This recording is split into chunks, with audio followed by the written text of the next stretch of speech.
Do you want to get your service or product in front of our listeners? To reach a wider audience? Then reach out to advertise on our podcast. After all, that is what we are all about, all support to entrepreneurs. So, if that is you, contact us on defuo@meshpodcast.com or simply DM us on any of our social platforms to learn more about advertising opportunities on my Entrepreneurship Journey podcast.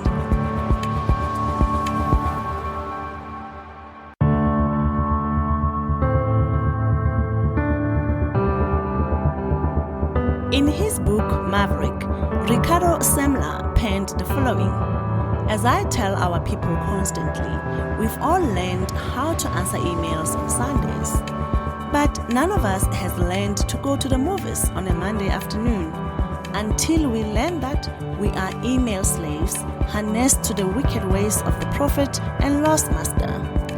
My next guest is someone who embodies the spirit of challenging norms and using systems to redefine success. So get ready to be inspired. This is my Entrepreneurship Journey. I'm Tsokolo Makeka, and welcome. Tsokolo, thank you. Thank you for coming to my Entrepreneurship Journey podcast. I know you're a very busy man, but you set time aside to come and have a chat with us. Thank you and welcome. Absolute pleasure to be here. Thank you so much for having me. Tsokolo, there are, several leadership theories always debating about leaders born or made. This has been a debate that's been going on for many years. And today, I would like to hear from you. What are your thoughts on this? Are leaders born or made? Well, I think we live in an exciting and beneficial time because we have access to information. I would say that it's a bit of both. And I'll say this because historically, people would say that, their son or their daughter is destined to be a great leader. And they, in turn, would then orchestrate things around them to make it such that this person could learn and acquire the skills relating to that. But the reality that we've come to learn is that above and beyond that, people can have circumstances thrust upon them and the leadership doesn't come through. I mean, there are many bad leaders in history. You just need to look at the Roman Empire. People who were destined to be leaders, but in reality, they ended up becoming horrible people. And this is with all kinds of stewardship around them.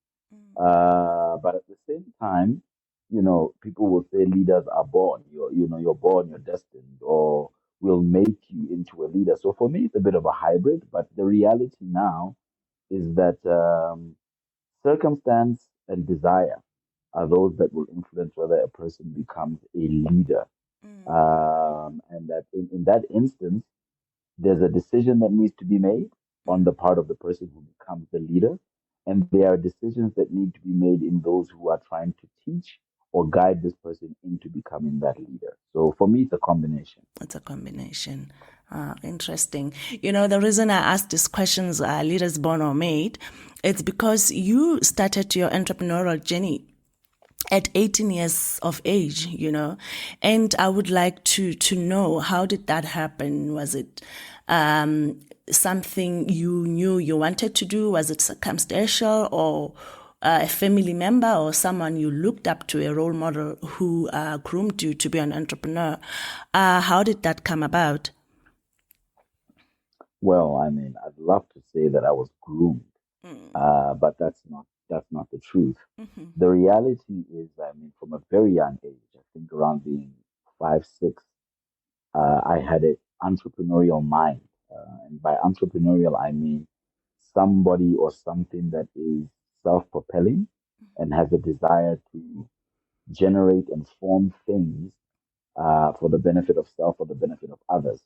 Right. And this influenced this kind of leadership that one would have as a young child, illustrated by how, maybe sometimes you'd be the class clown, or maybe sometimes you'd end up being something like a leader of some kind in the SRC or anything like that. Yeah. So that leadership caused me to become curious.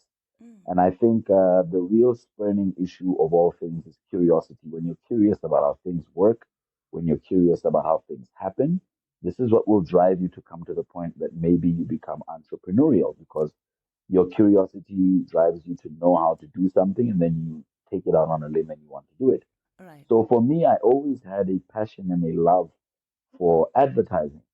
I mean, at a young age, I'd look at your Saatchi and Saatchis. I always found adverts really fascinating. You know, I'd go to the school library, look at Time magazines and other things, and see these ads in there or on TV when ads would come out. And I mean, I'm an 80s kid, so you know the advertising age Yeah. back then was quite something, you know, in terms of the ads that were coming out. There wasn't a lot of computer generated imagery. Yeah. So a lot of things revolved around imagination and the ability to come up with ideas. And based off of that, being a creative, I got thoroughly fascinated with the idea of an advertising agency. And an opportunity came about through the activities of being in the SRC and all of that. And we went out on a limb with a friend of mine. I remember very distinctly. We had two major hotels here, the Maseru Sun Cabanas and the Lesotho Sun. Yes. The Maseru Sun Cabanas was down by the golf course, and there's a route that you take from the border post. And we were looking around, curious, like I said, and I was like, what is the first thing that we can do if we wanted to really be into this advertising game? And we realized that there were no signs for this hotel from the border to the hotel. So we went, I think I was around 17 and odd age then. We pitched Okay. to a gentleman named Ndatim Pana. He currently is owning and running the Pick and Pay here at Pioneer Mall. We went into his office, dressed in school uniform, and we said, well, we'd like to make you an offer. We want to make sure that your clients don't get lost when they come to your business. And he Yeah. said, Yeah. how would you do that? We would like to make you some signs. Um, lo and behold, he gave us the money. Things were different back then. Yeah. He said, cool. How do you want to do this? We showed him a hand-drawn plan that had signage noting the distance, the direction, and where you turn. And we were making these with this steel sheets and wooden poles. Okay. My partner and I, no production capacity. We bought spray paint. We painted these things. We got cement. We dug holes. We put them in the ground. And interestingly enough, that being my first paying job, I got cut by that steel sheet. And I have this scar on my finger that always reminds me that that was the beginning of my entrepreneurial journey Wow. because it almost cut my finger off. But Yeah. we put those signs up. And then after that, suddenly, as is all things, you know, when somebody does something like that, something got exposed and we started seeing a whole lot of signage happening. And we realized that, look, we're not limited by the fact that we're young. We're not limited by the fact that we're in school. We have the thinking, we have the desire, we have the curiosity. And we decided that, hey, screw it. Let's start this business proper and let's go pitch. Okay. Funny enough, we had no formal exposure or understanding of how a advertising agency works. This is Right. just of stuff that we would see. I mean, the internet was really, really young at the time. Yeah. Yeah. So websites were young. But we decided that we're gonna go out there and pitch services that are creatively based, but with the orientation of problem solving. And that's how I got into entrepreneurship. And it turns out that I was good at it. Wow. Tsokolo, what a story. Such a rich history. And, you know, needless to say, and I stand corrected here, you went on now to study your BA in marketing and communications. And then subsequently went to business schools, you went to GIBS, you went to McCombs in the USA. But initially, you were on a track to study microbiology. Yeah. before you change course and went to marketing, and what made you change? I think the answer lies somehow in the story you just told us now, but you could tell us more of what made you make that U-turn and how did also going to business school equip you to be the businessman you are today? Yeah. So the answer to your first question is rebellion. Um, when we were younger, you were not given the luxury of studying what you want to study. There were a number of factors that would influence what happens, starting with what was on offer at school when you were in high Yeah, school. yeah. I was, and I have no regrets about my path. The path that I've walked is meant for me. But I used to say that I was unfortunate because where I used to go to school, Machabeng, the year after I left, or the year after I made my selection, they started introducing courses that were geared more towards my personality, I believe. But I wasn't aware enough at the time. So I would still do your mathematics, chemistry, biology sort of orientation, the sciences, Yeah, because yeah, that's what we're geared towards yeah. generally. But then they started introducing business studies and other things like that. But these were really new. And our parents, obviously, back then were very averse to change. So they would be like, nah, you're not going to do that. Yeah. You're going to be a doctor. I had dreams of being a neurosurgeon when I was younger. But then the reality of, I'm cutting people's brains open and doing all sorts of things, that just wasn't my speed. Yeah. I actually was on the path to study medicine. Okay. My grades weren't up to where they needed to be because, yeah, I tend to get distracted and I liked more extracurricular activities like being on the SRC and starting businesses. So when I was studying, my grades weren't really what they wanted them to be in the medical fraternity. Right. So I had to do a year of BSc. So I was told. So I went and I enrolled into microbiology, which was going to be a path into medical school. Okay. Then when I was there, they told me that, look, no, you need to actually finish this thing because you're in it. And it was during my second year, and I was doing well. I mean, I was doing quite well actually. You went to second year. But yeah, I did a year and a half of microbiology Wow. Yeah. because I didn't quite know what I wanted to do next. Because what I really wanted to do was to go to AAA. I wanted to do, studies at AAA, and my parents were like, "That's not going to happen because manpower doesn't finance that. Is it even a real accredited degree?" There were a lot of different perceptions around education back Yes. then. Yes. So I was busy plotting my way out and saying, "Fine, I'll do this degree." But at the end of the day, my aim is to go and do this advertising thing.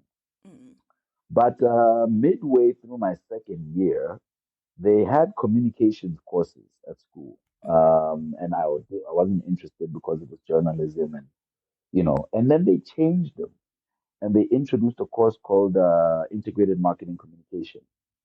And I remember I was quite despondent during that time. I was spending time at school during the holidays, waitering at places, being entrepreneurial, as you can imagine. And I'd go to different faculties and talk and be like, should I be doing a BCom? And I'd be like, yeah, well, BCom isn't really my thing. At the time, I was more of a creative. I'm like, yeah, I'm not into accounting and all of that. I don't want to be Yes. doing that stuff. Yes. Yes. And then I happened upon the communications faculty, and then they said, no, this is what's on offer. But then they gave me a brochure, and then when I read it, they had this course content on integrated marketing communication, and I read that, and my eyes just lit up, and I was like, this is Uh-huh. it. Yeah. This is this is what I want to do because I've always felt that I hated school. To be quite honest with you, I didn't want to go to school. I wanted to carry on working. I mean, because one of the other things I didn't mention after that Maseru-san job, we did a pitch to a then company called Telecom Lesotho TCL, Yeah. and we won a contract worth around 250,000 maluti. This was in Huh? when was this? This was Way 2000, way back when you and said we were TCL. tasked with Yeah. Yeah, remember when you had the whole phone cards and phone Yes, booths? yes, yes. There were phone cards that used to have messages about HIV and AIDS on them and other things. Hmm. We did that. Wow. We did that campaign, Okay. and we were that was the last campaign before I was told in no uncertain terms that I have to go to school. Okay. So after that, I left, and I was quite despondent because I was like, we just made 250,000. Yeah. The sky's the limit. Mm. We're organizing the Moriza Arts and Cultural Festival. I mean, it's looking great. Mm. But my dad knew better, Mm. and he said, "No, you need to go to school. Mm-hmm. You have to go to varsity. You cannot not go." Yeah. So while I was there, I saw this IMC. My parents were of the opinion that I'm on this path to medicine, Okay. and I changed my course. I just changed it and I started looking how many credits I could get because I was also doing a minor or major, I can't remember, in psychology Mm-hmm. in my BSc. So that was the only thing that I could carry through and get credited for because what I knew is my dad was just like, look, you cannot spend forever at school. So starting afresh and all of that wasn't going to happen. Mm-hmm. So I took my credits, calculated them, and then basically I was able to jump to say around middle of year one and a half of the Mm. course, Mm. but I still had to do the other things that I hadn't studied before. And then I got home December and he saw my report card and he was like, "What is this? I'm reading, what are these subjects? Like, what's Yeah. going on?" And for me, that was probably the first time that well, not the first time, probably the fifth time that I asserted myself, but in that manner, Mm. in a life-changing manner like that. Mm. I just told my dad, I don't want to do medicine. I want to Mm. do this. Mm. And he was like, well, will this get you a job? And I was like, yeah, this is advertising. Yeah. This is where I'm going. And funny enough, he was like, okay, go with it. You better pass. You better finish. And that's how I did that U-turn from microbiology Yeah. all the way into integrated marketing communication. Yeah. Yeah. Wow. Interesting. And then subsequent to that, you went to the business schools, and how was that journey? Yes, yes, yes, Yeah. yes. So the business schools, I mean, for me, I've been doing somehow. I've always found myself in situations where, whether they were 2 week all the way to 3 months, Mm. since I was around 15, I'd be selected for these courses, leadership or business oriented. Started becoming more business when I was older, but leadership courses Mm. in the most weird ways. I mean, somebody would just say, "Oh no, what are you doing? Have you thought about doing this?" And then I was like, "Well, that sounds fun," and Mm. I'd end up in a leadership session of some kind, Okay. sometimes in Cape Town. So this was quite exciting because I'd get to travel because of that. Yeah. And most people, when at my age, would travel because of sports or Mm. other things, but I got to travel because of leadership and some business-oriented courses. But Oh.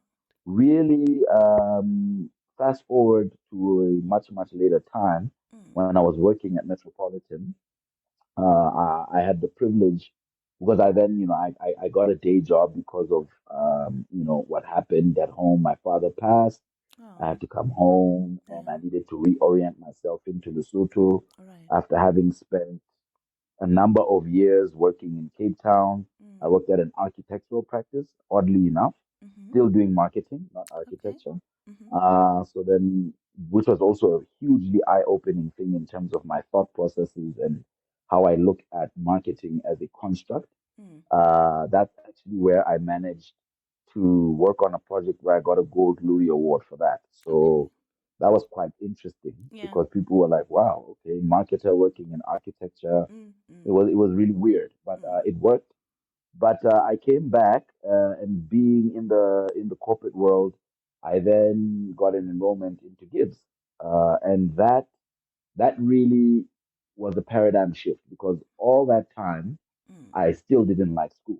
I was just, you know, Yeah. I believe that I'm a student of life, Yeah. but I didn't like school. But Yeah. going to GIBS was really something else because you get to have socialization with your peers Yeah. who are in different fields looking at different issues. and your methodologies of how you solve things become a lot more scientific. And honestly, this is really what got me super fascinated about the business side of things. Because now you started to realize that you could be a marketer, you could be an accountant, but all those people have the potential to be a businessman.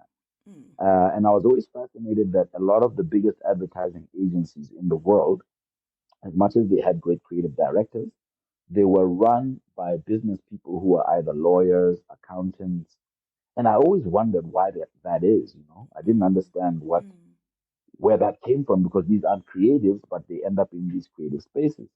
So when I started my postgraduate sort of learning at GIBS, and then later on going to Texas at McCombs and doing that, it was really eye-opening to look at the way that the world really operates beyond the creative. Understanding that there's a whole lot of harshness in the world. It's cutthroat. It's not just about great ideas. Yeah. It's also about thorough thinking. It's about, dotting the I's and crossing the T's. And you learn these things. But at the same time, I mean, when this was going on, I must be honest, I had a sense of hubris and I thought, all right, another skill set that I'm adding. But I didn't really take it on as I should have. But that's the beauty of going to school. It sticks with you. So fast forward a couple of bad decisions and some brave decisions later. The principles that I learned in the postgrad, the GIBS and the McCombs, All right. are the ones that really drive me to have a sense of kaizen, a sense of constant improvement and finding out how I can do better in how I think. It's not even really the creative part, which is ironically of all things. Yeah, yeah. And that really transitioned me fully into having the mindset of an entrepreneur. Being brave to try, but now not thinking about generating a really great idea for a campaign, but really generating a great idea for a system.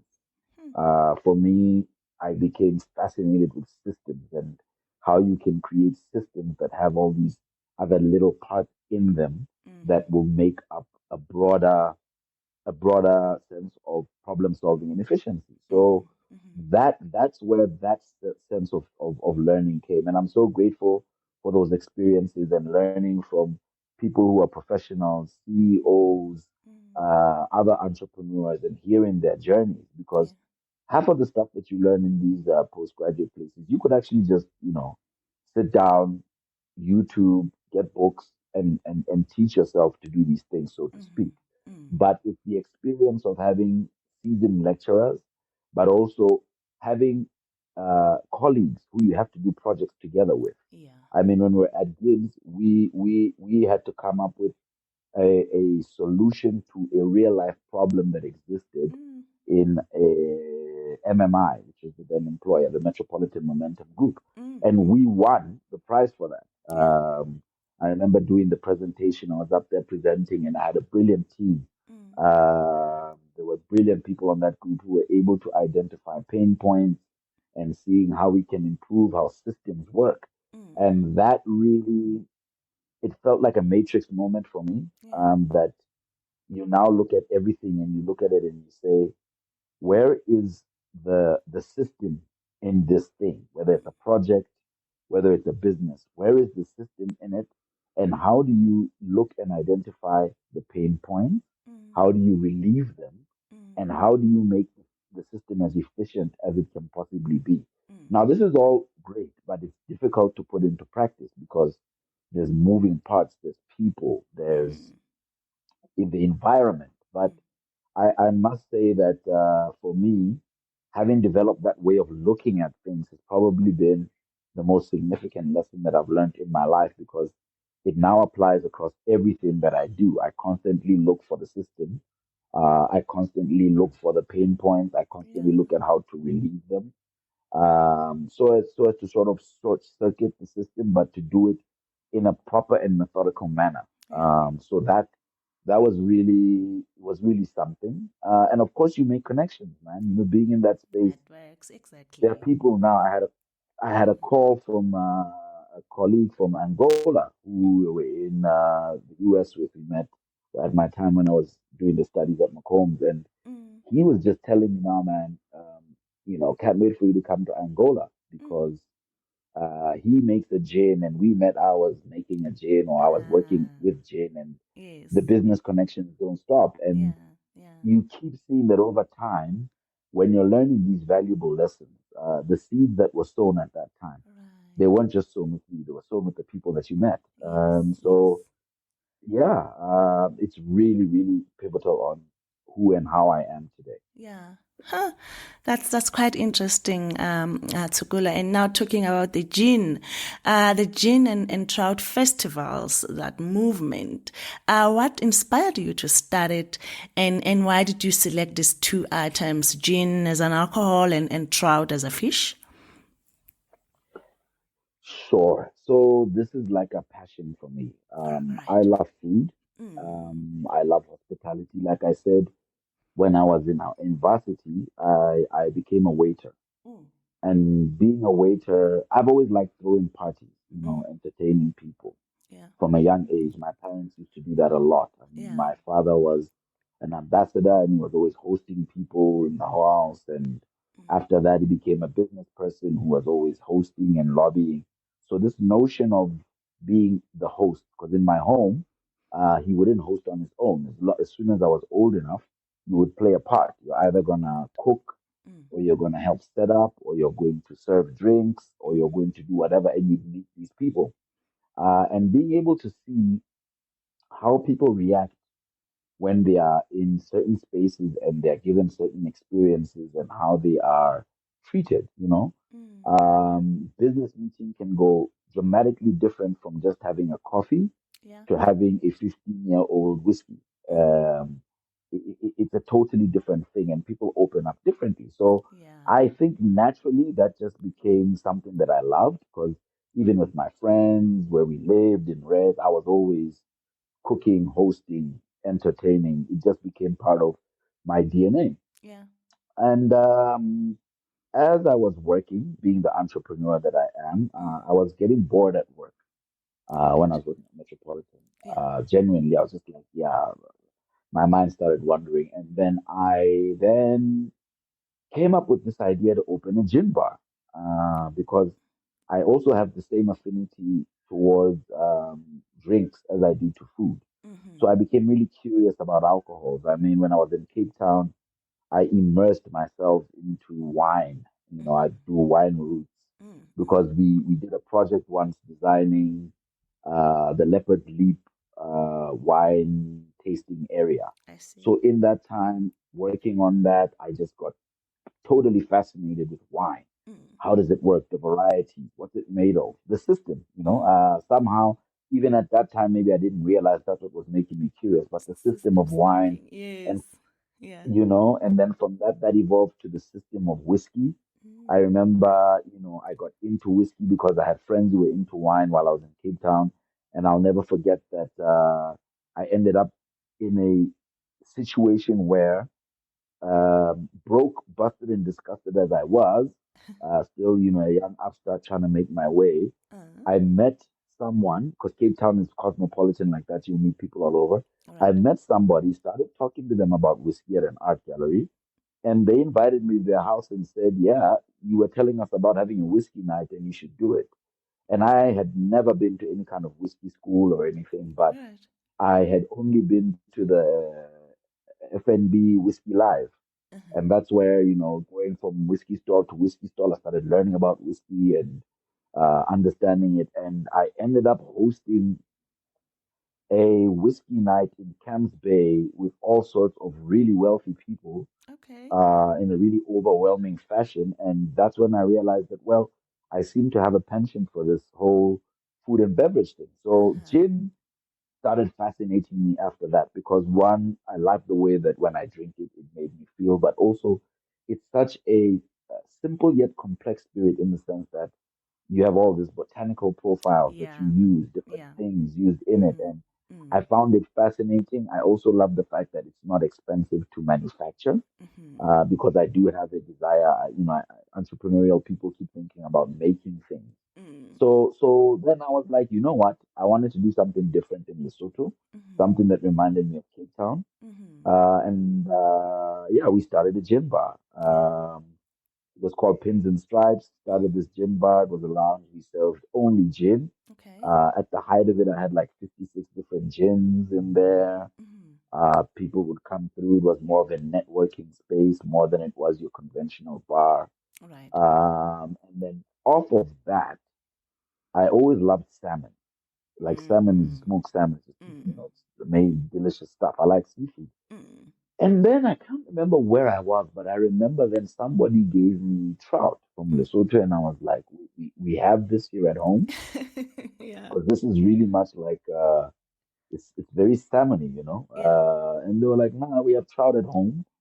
And then the fascination with all of that began because I like cooking. And then I was like, I want to learn how to cook fish because I was in Cape Town and I Yes. want to learn how to cook trout. Yeah. And then I started studying further and understanding that, wait a minute, what you make gin with, you use very similar ingredients when you cook fish and trout. You know, your lemon, Ah. your thyme, your Yes. rosemaries, and all of Yes. that.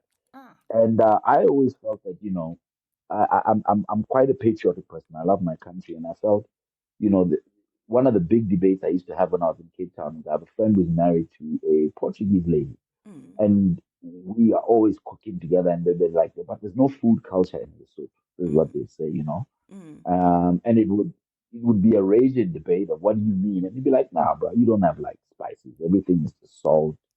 Um, you boil, you grill, but you don't really have a culinary orientation to, your culture as cooking. And it challenged me quite a Mm. bit. So Mm. when I discovered that there was trout, I was like, wait a minute, this is the Lesotho thing. Yes. Yes, we can adopt and use techniques from other places, but this can also lead to innovation around cooking techniques here in Lesotho. So I Mm. started experimenting with cooking trout in all kinds of ways, curing it, smoking it, Okay. stuffing it, and doing Uh-huh. all sorts of stuff Yeah. for the family, for friends, and all of Mm. that. Mm. Till then, I go by a moniker of Mr. Gin, and then I was like, well, the French have cheese and wine, Yeah. Yes. why can't we have gin and trout? Gin and Trout. And that came about, and as I would pitch this thing and tell it to people, the curious, surprised, but resolved look on their face would always be the same. They'd be like, gin and trout, that's weird, but it Yeah. makes sense. Yeah. It Yeah. sounds exciting. But like, Yeah. yeah, until I started even speaking to some people internationally, people in Mm-hmm. France and wherever, and tell Mm. them about this idea, and they'd be like, that can work. Yeah. Like, that can really work. Nobody's ever really thought of it, but yeah, gin and trout. Yeah. So then, instead of a normal gin festival, because of one of the big things for me is that I really feel that alcohol is for enjoyment, not for abuse. Yeah.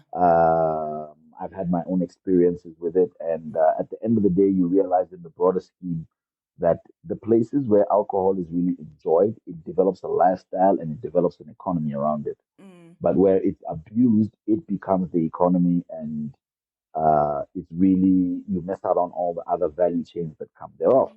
Mm. So that's why I thought instead of just doing a gin festival, where people are probably just gonna, get proper debauched and just Mm. have different gins. Mm. Let's integrate it with eating, Yeah.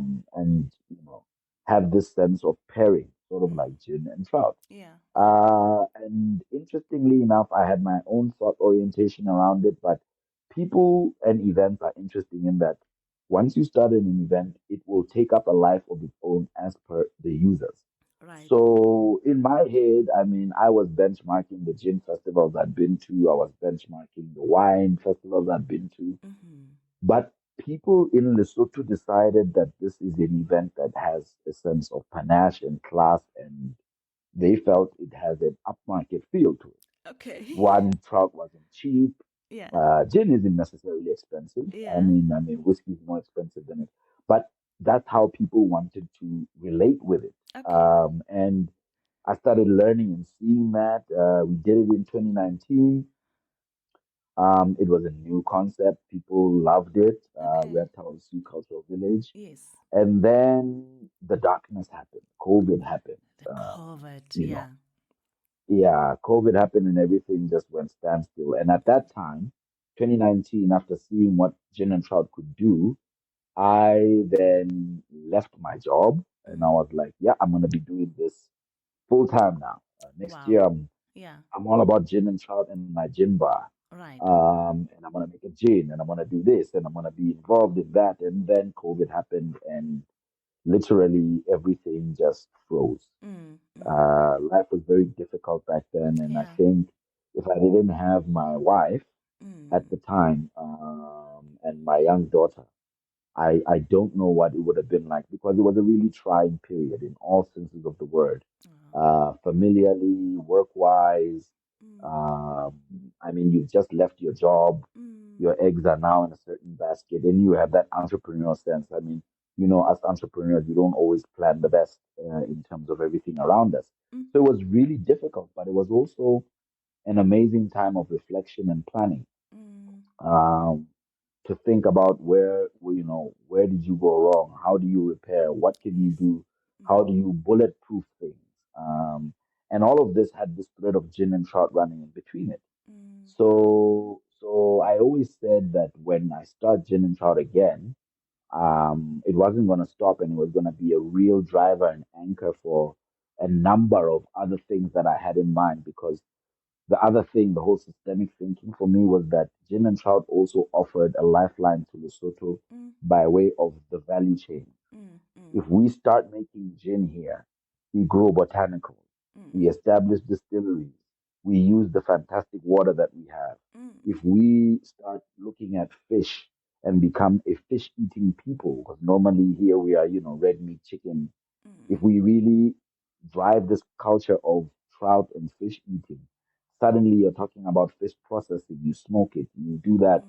and Mm. people would see in Woolworths, the Mm. Lesotho trout there in the packet, and people would have that sense of pride. Mm.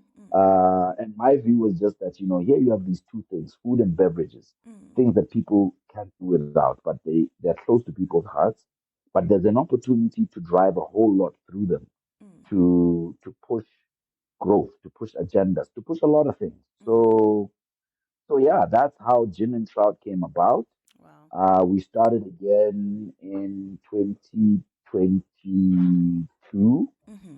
and we're going for our fourth year. We would have been six Yeah. now, Yeah. but Yeah. we were only four.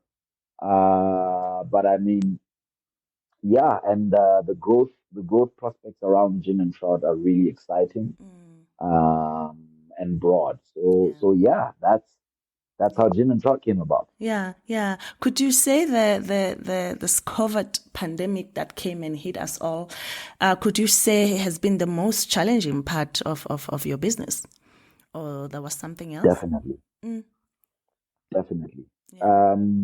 But COVID represented a culmination of things in my Mm. life. I Mm. mean, as an entrepreneur, there were a number of things and a number of ways that I was doing some things that you realize that you needed to slap the brakes on. I mean, for a lot of people, COVID was just a simple thing of businesses shutting down. Yeah. But for me, COVID was what's the word I can say? It was a strategic inflection point. Mm. It changed a lot. After COVID, a lot of things that I did and a lot of the ways that I did things could never be the same as I used to do them before. Mm-hmm. And circumstance taught me that with regards to business, with regards Yeah. to my family, with regards to a lot. Because I mean, while I was busy there becoming entrepreneurial and opening a bar and running a festival and being a marketing director and Mm. whatnot, all those things going on, um, you tend to lose sight of a lot of things. And one of Yeah. those was that my family was not in the place that I needed it to be. It wasn't at the center of all things. I wanted it to be in the sense that I was doing it for them, Mm. but I was now round the clock. I didn't have time for my family. I didn't have time for anything other than work. Mm. Mm. Mm. And had it progressed, I have no idea where I'd be today because what COVID did for me, as much as it was difficult, financially straining, Mm, exhausted a lot of reserves, and being in the space that I'm in, mm, there wasn't much that you could do. I mean, you can't have events, you can't run a bar, you can't mm, do this. And I'd left my formal job. But it gave me a wealth um, of experience which I wouldn't trade for anything. And that was mm, I got to know my family in a way that I hadn't before mm. because I had to sit down. I Yeah, literally just had to yeah, yeah. sit down and watch. And the fascinating thing for me, because I went to McCombs the year after I went to GIBS, Mm, and my daughter was born the year I went to GIBS. okay. So for the first 2 years of my daughter's life, I was seeing her intermittently, you Mm, know. mm, And COVID allowed me to see my daughter, um, mm, and to see my wife as a mother and to see mm, her, and I learned so much and it changed me dramatically, mm, in terms of why I do what I do, how I do what I do, the significance and the importance of the strength that I get from my family, mm. why it's critical now to make my family a part of my entrepreneurial journey. Yeah, Um, yeah. a lot came from that, and that's all because of COVID. That's all If cover COVID COVID. didn't happen, Yeah. yeah, if COVID didn't happen, yeah, goodness knows where I'd be today. Yeah, and that's very important. It's actually very crucial, Tsokolo, with talking about work-life balance and time being very precious as an entrepreneur and doing a host Oh yeah, of things, a lot of things. But it's also important now to find the middle ground. You're explaining now to have time for work, but also have time with your family. But it's quite important because that's where we miss it mostly. And now, how did you crack the code in terms of maintenance or sustaining that to not fall back in the habit of like, I'm busy, I'm doing this for my family, I'm busy. How do you keep that balance currently? I'm still struggling. I'm still Mm, learning. I mm, don't think it's something that you can ever really attain, right. because the reality of things is that at some point when you're an entrepreneur, if you're persistent enough and you work hard enough, your ideas really take huge root and they take flight, and Mm, circumstance will demand you start mm, traveling.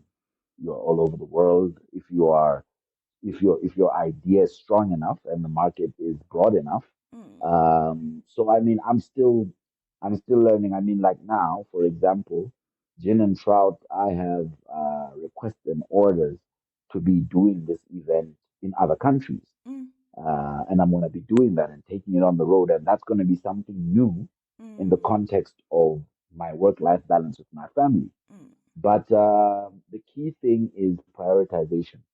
mm. I don't ever believe that I will be utterly balanced as far as work-life balance with family is concerned, because Right.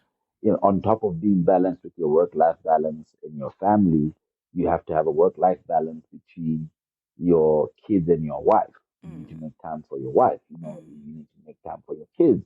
You need to make time for your family.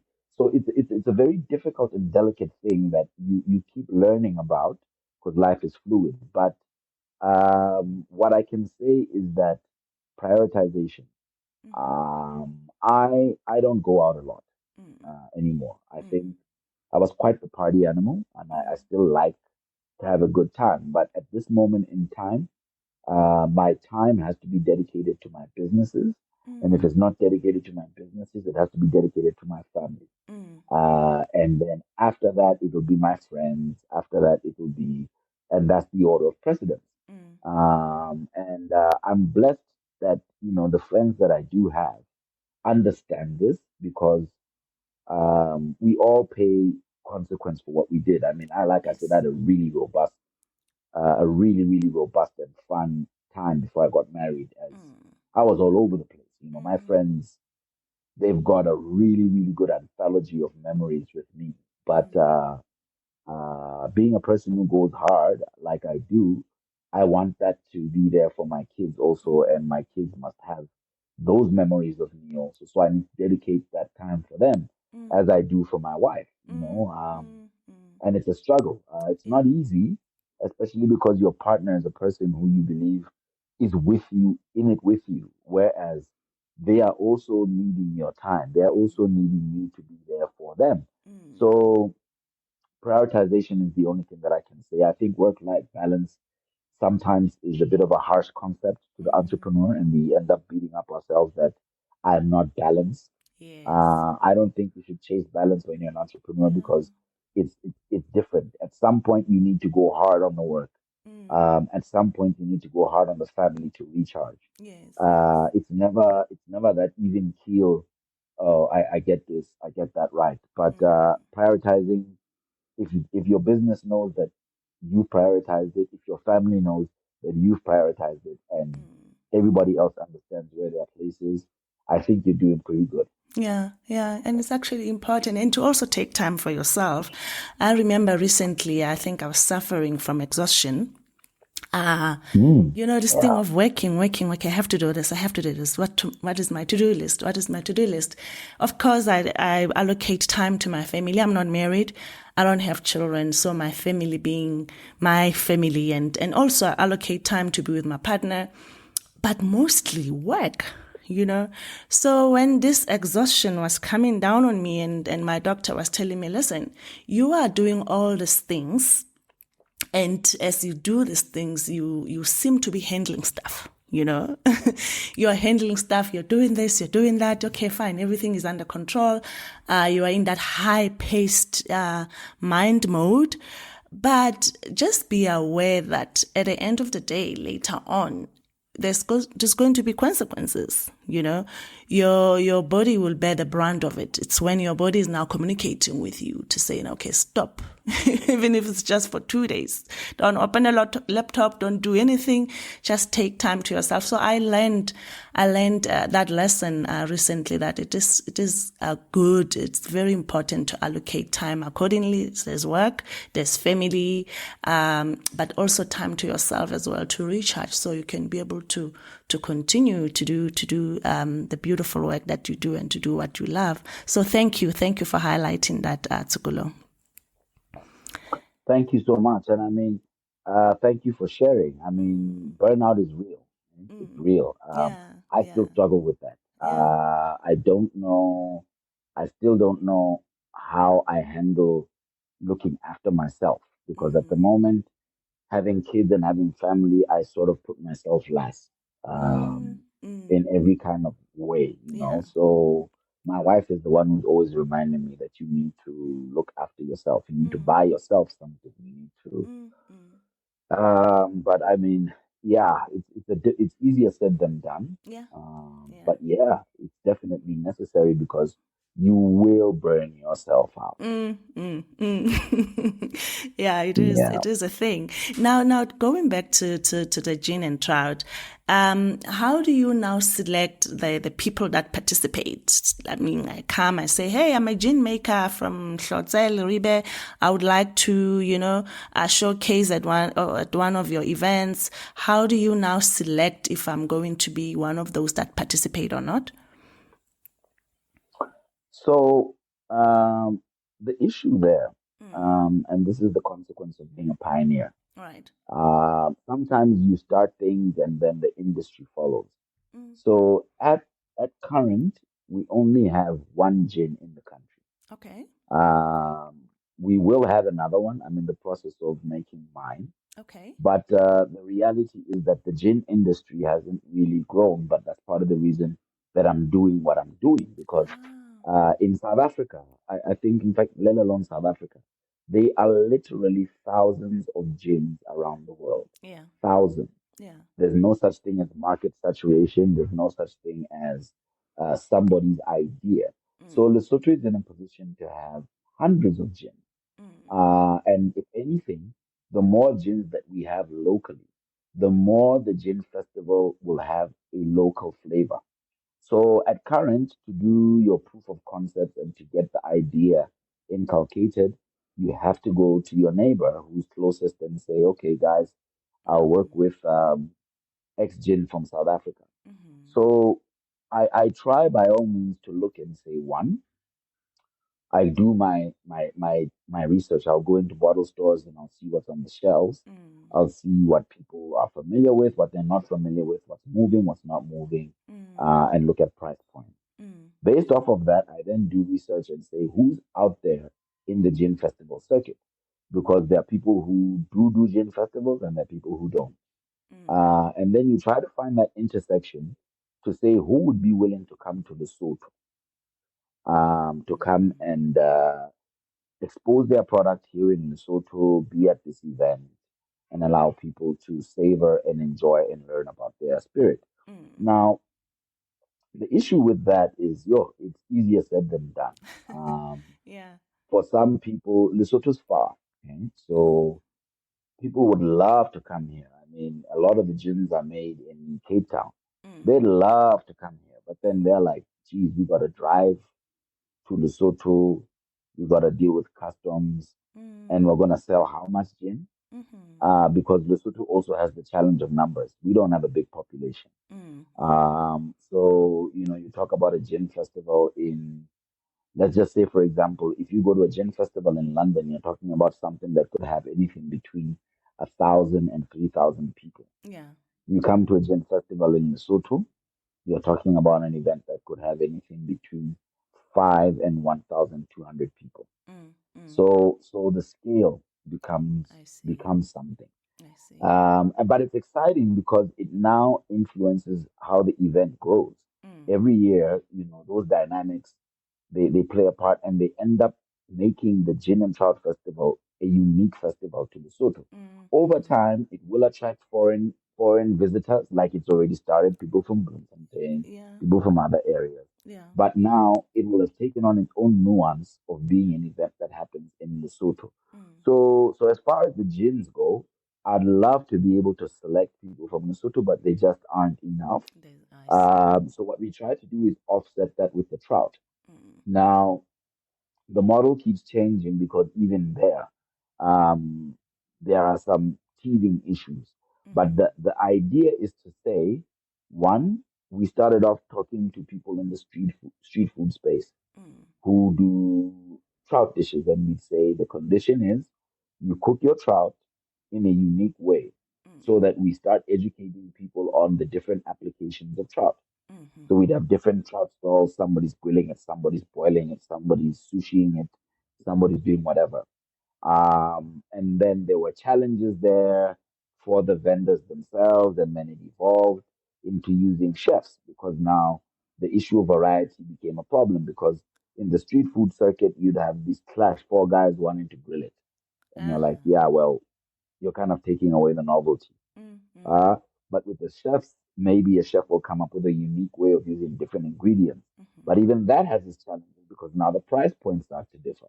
But the desire is to celebrate diversity, Mm-hmm. and to attract difference. Mm. So take these ingredients and do different things with it, and give people this experience of understanding how it can apply. So Mm-hmm. we literally just put out a call, and we ask people who are interested, submit your menus, do tastings, and then you get approved.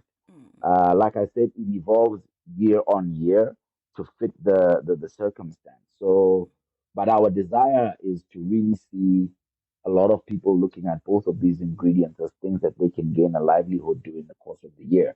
If Mm. people learn how to cook trout a certain way, they don't have to wait for the festival to do it. They should be Yeah. able to do it wherever they are, Yeah. and grow the culture, just Yeah. like with gin. So Yeah. that's how we pick our vendors. Mm-hmm. And do you have any sponsors? I mean, you are attracting this foreign business into Lesotho, and we have a beautiful, beautiful terrain, and it also concurrently promoting our tourism. So to that end, do you have any sponsors, or have you had any in the past? So I've been very fortunate Mm. to have had a partnership and relationship with Nedbank from the first year we started. Okay. They believed in the concept. They came on board as a partner, Mm. um, and they've been with us every year since. Mm-hmm. This year, we'll see if they're going to be a part and parcel. But it was nice for us because the position they hold as a bank it's also somewhat niche in as far as things are concerned here in Lesotho. So the marriage between the two kind of made sense. And they've been on board with us. We've had Stanley was with us last year. Um, we've had media sponsors and partners by way of the reporter. Some years we've had Lesotho Times. Last year, we had Stanley Trout, who is a major producer and exporter of trout, exporting all the way to California and Japan. And they were on board with us last year. We've had Clover. So I think this is another thing that drew me to food and beverage festivals is that they offer up space for different partnerships because there are all these different areas, unlike, say, a music festival where by and large you're looking at how you finance your stage and your sound and your venue, and then people will come on board and contribute to that. Now, each one has its own merits, but I think as a event property, it's a very viable property. It's very attractive. It offers it makes the right kind of noises, Yeah, yeah. and to have your brand associated with it. We also believe in value creation. We don't just want a sponsor that, is coming on board because of the pool we have. There has to be relevance. For us, it must make sense for the festival goer to see X brand sponsoring us. I see. I see. Um, so for us, that speaks to the entire experience. It's Yeah, part and parcel of all of that. yeah. So yeah, we've had those wonderful sponsors on board with us. I know that there's a few that I may have left out, and I hope that they don't kill me for it. But we are in the stage right now Yeah, where we're soliciting this year's sponsors, and we'll see who's going to come on board and join us. Pick and Pay was with us last year. yeah, Yeah, and we'll see who's going to be with us this year for this year's edition. yeah. Yeah, this is amazing. And briefly, what advice can you give someone looking to start a business, particularly in the events management, and how should they go about, attracting or the sponsorships? Anyone who is in the space of starting an events management business, first of all, yes, you are crazy. It's okay. Yeah. Yeah, because there's a whole lot of stress. There's a whole lot of financial angst that comes with organizing an event. To get events to be profitable is not easy. It's a very big struggle because Yeah. events are like a business in a day. You have this huge value chain of people that you get security, decor, venue, utilities, all the things that you have in a business, they happen in a day. And yeah, normally I say it's a madman who gets into events, but hey, it's a passion thing. Yeah. But what I would say if you want to get into it, first things first is develop an attitude of servitude. What do I mean by that? I mean, find an event and volunteer to work at it. You need to understand that you're not going to start an event and just make $1 million because it looks like it. It doesn't work that way. It takes, it takes a lot. Yeah. So if you could humble yourself and say, I'm going to find somebody who I believe is a great organizer and has a great gig, and I'm going to say, I want to volunteer and work with and for you Yeah. to understand the ropes. Yeah. I think doing that, it gives you a true reflection of what the lay of the land looks like. Yeah. The first event that I did was the Moriza Arts and Cultural Festival in 2000. Yeah. And I wasn't the key organizer. We came on board as the young Mavericks, but we were working with a committee that existed and that was open to hear our ideas. And we learned a lot. I mean, I can't explain to you how much was learned in as far as the real management component, the financial management, the relationship management, Yeah. um, a whole lot. And you will not learn that if you just say you're starting your event on your Yeah. own. Yeah. So the concept of apprenticeship for me is critical. You may feel like you're in a rush, that you need to get this idea out there. Believe me, it's invaluable to just get in with somebody, understand whatever you can, and then once you do get in there, be collaborative. Be collaborative. Try to collaborate. Don't spread yourself too thin. Like I said, an event is a whole lot for one person to Yeah. burden. Yeah. Collaborate, collaborate, collaborate. Build partnerships, build relationships, and then try to stay true to your idea. A lot of event owners, they, the sad thing about it is they will do it with the eye on the prize of, "Ooh, I'm going to make a lot of money because I Yeah. want 25,000 people at my Yeah. gig. Yeah. I want to sell this much alcohol." But the sad thing about that is, more often than not, they end up selling their soul, so to speak, by allowing, or if I can say, farming off their idea too extensively to a sponsor. At the end of the day, a sponsor is intended to assist you, Yeah. not to necessarily change your vision. Yeah. They come because they believe in the vision that you have, and you need to stay true to it and work with them to build that vision. Too often, I see in Lesotho events changing um, from what it was, the person wanted it to be I in the see. beginning, to something else. I see what you mean. Yeah. And it's sad for me as an event person. Mm. Maybe they don't find it sad. Maybe it's super profitable for them.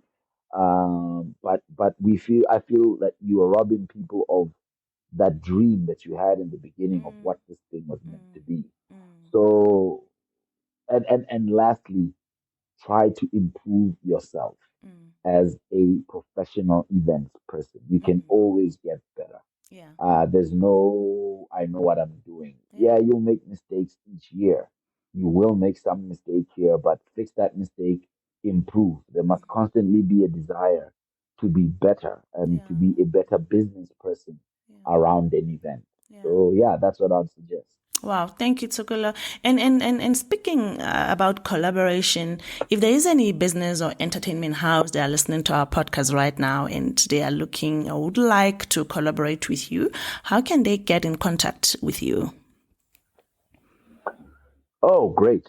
That would be amazing. I'm all about collaboration. Like I mentioned, Yeah. we live in a global village, but more than anything, collaboration allows for ideas to grow and it allows ideas to be. Because when an idea is just mine, I start to believe that I own it. Yeah. But at the end of the day, the idea just chose to rest on my fertile mind.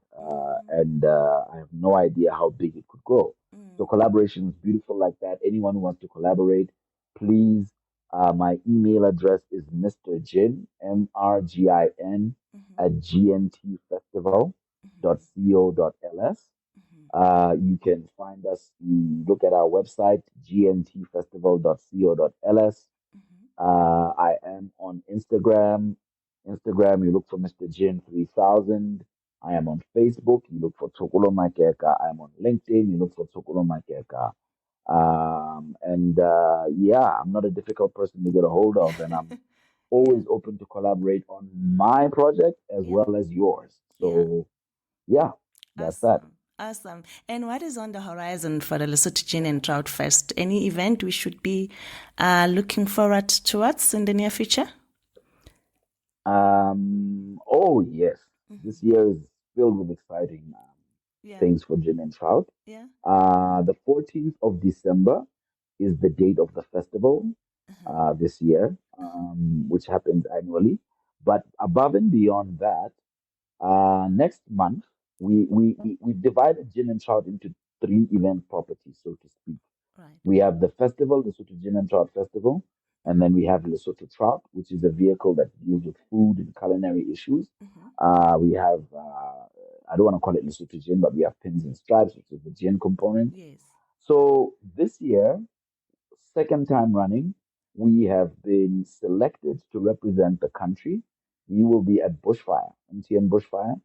We Ah. will be taking Lesotho Trout on the road. We are there in the Global Food Village Yeah. and introducing the world to Lesotho's trout and how you can eat it, and then letting them know what Lesotho is about, Yeah. how you can come here, experience the place where it's farmed, Mm. the terrain. So that's really exciting because we're taking it on the road and we're really going to be showcasing the country, being in its 200 years. So people will get a taste of Mm. Lesotho and they'll get to see it differently. Yeah. We also have a series of mobile activations of the festival planned. We're planning to come to Velcom later in the year. Mm-hmm. We are planning to be in Johannesburg to come and do an iteration there. Those are still in the pipeline. And then, of course, we will be launching as of next month. We have my gin Mm-hmm. called Spirit of the Kingdom. I'll be launching my gin, so that'll be the second Lesotho gin. Mm. And yeah, and a whole lot more depending on who I meet. Exciting. And you are also founder, Tsokolo, of Creative Lab Lesotho. Can you tell us more about that work, the work you do?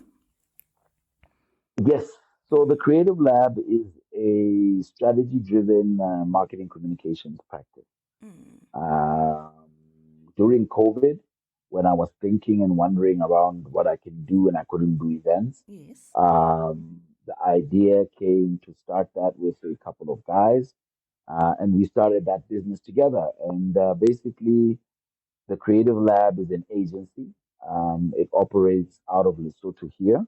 It is highly strategy driven, but it's a creative agency. So we offer creative services, campaign work, um, strategic planning, that sort of thing. Mm-hmm. We've been very fortunate that because of the experience that we had, we were able to do quite exciting work. I mean, we helped start a pharmaceutical company from scratch, Wow. from brands, helped develop a medicine, which was something exciting, something different. Yeah. We worked with the largest private investment firm here to actually give themselves an identity to be known. As a group of Basotho who put themselves together and then as Khanet, we worked with them to get their identity out there. We've worked with corporate, we've worked with small businesses, and at the end of the day, we are a problem solving practice. Mm. So, what we do is we use strategy, we use creativity to try and find that system in the problem that you have, and then create a output for you that is driven by communication. Mm-hmm. My belief as a principle of that organization is that we live in a world where communication is probably the most pivotal component in any organization. Mm. A lot of organizations, they grow, they become big, and later on, they have to go through rigorous strategic planning processes. They have to go through all sorts of repositionings and unpacking. And that's mainly driven by the culture that gets permeated within the organization, but also how information and is disseminated, shared, and given. Because people that develop silos, that department doesn't know Yeah. that department. Yeah. So for me, communication plays such a pivotal role in terms of internal business management, but also in terms of stakeholder communication. Mm-hmm. So it's interesting because it's a full circle moment to when I was 18 years old, starting an agency Yes. and now doing this. Yeah. And we're living in a modern world that's full of communication Mm. metrics like technology and Mm. emails and this and that. But weirdly enough, so many people in their organizations are not talking to each other and they're not talking to their audiences. Mm. Mm. So we pride ourselves on that, and our work knows no limits in terms of borders. We can work in Lesotho, we can work in South Africa, we can work in New York, Mm. Mm. because the skills base and the skill set that we have affords us to do that. But more importantly, the problem and the problem, let me say, of communication is a universal one. It's not something that is unique to Lesotho. It's not unique to South Africa. If we can perfect our communication systems and develop the right sort of communication strategies, you see in business that the revenue growth is directly influenced by that. So we think that way. We're not just about making pretty pictures, but we want to make things that make the bottom line, um, if I can say, higher than it is, Mm-hmm. if that's the right word. So yeah, so that's the Creative Lab. Hmm. Tsokolo, in closing, do you have a book that was meaningful in your journey of entrepreneurship or your journey of life in general that you would like to share with us? Oh yeah, I love Robert Greene. Robert Greene for me is a brilliant man. I love his orientations because, like I said, I like I like system based thinking. Mm-hmm. A lot of people nowadays will come out with books that are very specific to certain fields, financial wellness, Yeah. marketing, business development. But Mm-hmm. for me, I've always found I'm a bit philosophical like that. So I love the 48 Laws of Power as a Okay. book Yeah. because my view behind it is that you look at those tenets that he has laid out and you're able to put these in practice into different scenarios. So it's sort of systemic learning. And I also love The Art of Mastery.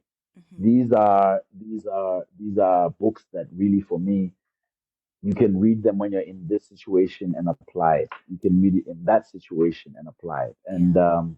it really speaks to the growth and improvement of the self, which is critical if you're going to be any kind of good businessman. If your vision and values are not where they need to be, you are not going to be able to pick the right people to align with, and you're not going to be on the right journey. So any sort of tenets that help me to find my way, to get strategies to be able to get back to what it is that I'm really about and how to navigate them. For me, that's really big. So yes, 48 Laws of Power is a really big book. Yeah. The Art of Mastery is a big book. Mm. Um, I do love Think and Grow Rich, but yeah, there's a lot of wonderful literature out there. But I'll also add Yeah. the Bible.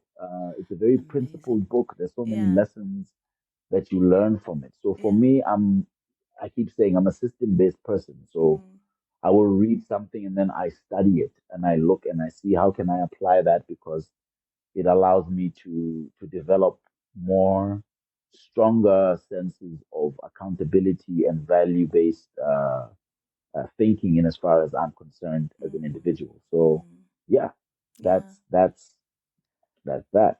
Wow, Tsokolo, thank you. Thank you so much. This has been so inspiring, profound, and heartfelt. Thank you for sharing your journey with us and eye-opening. It has been so much eye-opening.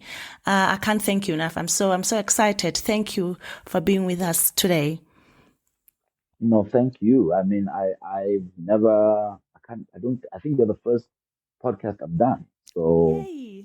I've done interviews in the paper, I've done interviews maybe on some television and YouTube, but this is the first podcast I've done. And thank you so much for having me and giving me the opportunity to share. It's a privilege to get people to listen to your story when there's so many important things happening in the world. So thank you for the opportunity. And I wish you and your listeners all the best.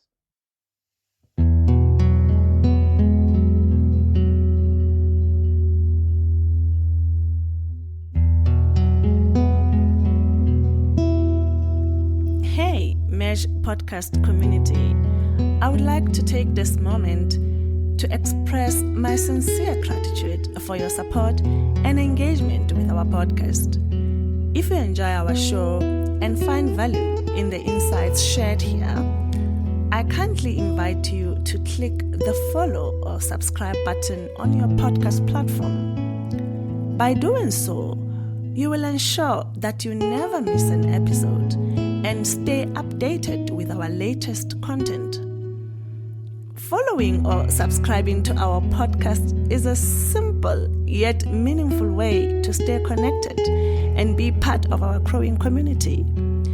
Your support and engagement are crucial in shaping the future of this podcast. So, by clicking that follow button, you not only demonstrate your enthusiasm for the content we create here, but you also contribute to our mission of fostering insightful conversations and personal growth. So, if you are ready to join us on this journey, please take a moment to click that follow or subscribe button. We genuinely appreciate your support. Thank you for being part of our community. And remember, stay curious, stay inspired, and let's keep exploring together.